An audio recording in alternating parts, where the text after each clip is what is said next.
जय हो श्री कृष्ण भगवान की। 14वां है। श्री भगवान वाच परम भूय प्रवक्ष्यामि ज्ञानानां ज्ञानमुत्तमं यद् ज्ञात्वा मनुष्यः सर्वे परां सिद्धिमितो गतः। इदं ज्ञानमुपाश्रित्य मम साधमर्यमागताः सर्गे अपि नोपजायन्ते प्रलये न व्यथन्ति च। श्री कृष्ण भगवान बोले, ज्ञान में भी अति उत्तम उस परम ज्ञान को मैं फिर कहूँगा जिसको जानकर सब मुनिजन इस संसार से मुक्त होकर परम सिद्धि को प्राप्त हो गए हैं।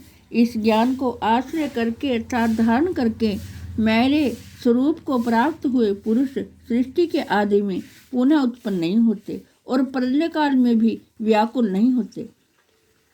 हे अर्जुन, मेरी महत ब्रह्म रूप मूल प्रकृति संपूर्ण भूतों की योनि है अर्थात गर्भाधान का स्थान है और मैं उस योनि में चेतन समुदाय को रूप गर्भ को स्थापन करता हूँ। उस जड़ चेतन के संयोग से सब भूतों की उत्पत्ति होती है। हे अर्जुन, नाना प्रकार की सब योनियों में जितनी मूर्तियां अर्थात शरीरधारी प्राणी उत्पन्न होते हैं, प्रकृति तो उन सब की गर्भ धारण करने वाली माता है और मैं बीज को स्थापन करने वाला पिता हूँ। श्री कृष्ण भगवान कहते हैं, हे अर्जुन, सत्वगुण रजोगुण और तमोगुण ये प्रकृति से उत्पन्न तीनों गुण अविनाशी जीवात्मा को शरीर में बांधते हैं।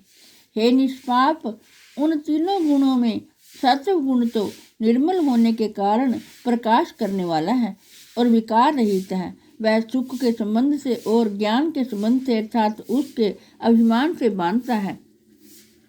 हे अर्जुन, राग रूप रजोगुण को कामना और आसक्ति से उत्पन्न जान।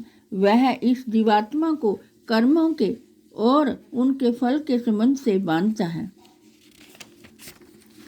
हे अर्जुन, सब देहाभिमानियों को मोहित करने वाले तमोगुण को अज्ञानता से उत्पन्न जान। वह इस जीवात्मा को प्रमाद आलस्य और निद्रा के द्वारा बांधता है। हे अर्जुन, सत्वगुण सुख में लगाता है और रजोगुण कर्म में तथा तमोगुण तो ज्ञान को ढककर प्रमाद में भी लगाता है। हे अर्जुन, रजोगुण और तमोगुण को दबाकर सत्वगुण और तमोगुण को दबाकर रजोगुण और वैसे ही सत्वगुण और रजोगुण को दबाकर तमोगुण होता है अर्थात बढ़ता है। जिस समय इस देह में तथा अंतःकरण और इंद्रियों में चेतनता और विवेक शक्ति उत्पन्न होती है, उस समय ऐसा जानना चाहिए कि सत्वगुण बढ़ा है। हे अर्जुन, रजोगुण के बढ़ने पर लोभ प्रवृत्ति स्वार्थ बुद्धि से कर्मों का काम भाव से आरंभ अशांति और विषय भोगों की लालसा ये सब उत्पन्न होते हैं। हे अर्जुन, तमोगुण के बढ़ने पर अंतःकरण और इंद्रियों में अप्रकाश कर्तव्य कर्मों में अप्रवृत्ति और प्रमाद अर्थात व्यर्थ चेष्टा और निद्रा आदि अंतःकरण की मोहनी वृत्तियाँ ये सभी उत्पन्न होते हैं। जब यह मनुष्य सत्वगुण की वृद्धि में मृत्यु को प्राप्त होता है तब तो उत्तम कर्म करने वालों के निर्मल दिव्य स्वर्ग आदि लोकों को प्राप्त होता है। रजोगुण के बढ़ने पर मृत्यु को प्राप्त होकर कर्मों की आसक्ति वाले मनुष्यों में उत्पन्न होता है तथा तमोगुण के बढ़ने पर मरा हुआ मनुष्य कीट पशु आदि मूढ़ योनियों में उत्पन्न होता है। श्रेष्ठ कर्मों का तो सात्विक अर्थात सुख ज्ञान और वैराग्य आदि निर्मल फल कहा गया है। राजस कर्म का फल दुख एवं तामस कर्म का फल अज्ञान कहा है।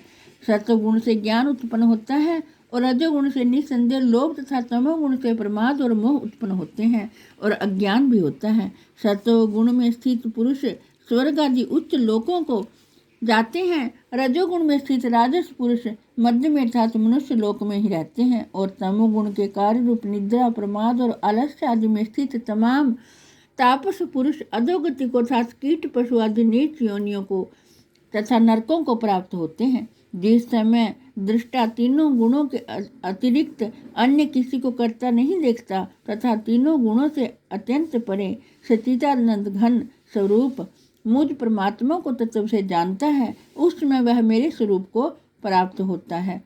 यह पुरुष शरीर की उत्पत्ति के कारण रूप इन तीनों गुणों को उल्लंघन करके जन्म मृत्यु वृद्धावस्था और सब प्रकार के दुखों से मुक्त हुआ परमानंद को प्राप्त होता है।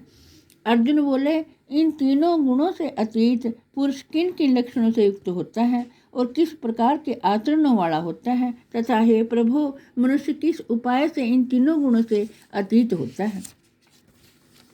श्री कृष्ण भगवान बोले, हे अर्जुन, जो पुरुष सत्वगुण के कार्य रूप प्रकाश को और रजोगुण के कार्य रूप प्रवृत्ति को तथा तमोगुण के कार्य रूप मोह को भी ना तो प्रवृत्त होने पर उनसे द्वेष करता है और ना निवृत्त होने पर उनकी आकांक्षा करता है, जो साक्षी के दृष्टि स्थित हुआ गुणों के द्वारा विचलित नहीं किया जा सकता और गुण ही गुणों में बरतते हैं, ऐसा समझता हुआ, जो सच्चिदानंद घन परमात्मा में एक ही भाव से स्थित रहता है एवं उस स्थिति से कभी विचलित होता ही नहीं, जो निरंतर आत्म भाव में स्थित दुख सुख को समान समझने वाला, मिट्टी पत्थर और स्वर्ण में समान भाव वाला, ज्ञानी प्रिय और अप्रिय को एक सा मानने वाला और अपनी निंदा स्तुति में भी समान भाव वाला है, जो मान और अपमान में सम है, मित्र और बैरी के पक्ष में भी सम है एवं संपूर्ण आरंभों में कर्तापन के अभिमान से रहित है, वह पुरुष गुणातीत कहा जाता है।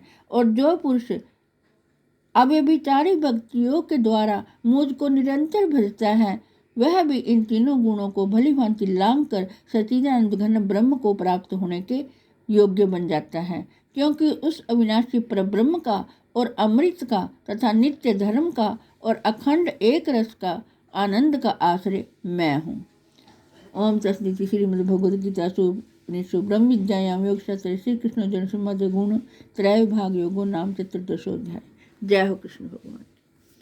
हे कृष्ण गोविंद हरे मुरारे, हे नाथ नारायण वासुदेवाय। हे कृष्ण गोविंद हरे मुरारे, हे नाथ नारायण वासुदेवाय। हे कृष्ण गोविंद हरे मुरारे, हे नाथ नारायण वासुदेवाय। हे कृष्ण गोविंद हरे मुरारे, हे नाथ नारायण वासुदेवाय। ओम नमो भगवते वासुदेवाय। ओम नमो भगवते वासुदेवाय। ओम नमो भगवते वासुदेवाय। ओम नमो भगवते वासुदेवाय। ओम नमो भगवते वासुदेवाय। ओम नमो भगवते वासुदेवाय। ओम नमो भगवते वासुदेवाय। ओम भूर्भुवः स्वः तत्सवितुर्वरेण्यं भर्गो देवस्य धीमहि धियो यो न प्रचोदयात्। ओम भूर्भुवः स्वः तत्सवितुर्वरेण्यं भर्गो देवस्य धीमहि धियो यो न प्रचोदयात्। ओम भूर्भुवः स्वः तत्सवितुर्वरेण्यं भर्गो देवस्य धीमहि धियो यो न प्रचोदयात्। जय हो श्री कृष्ण भगवान की।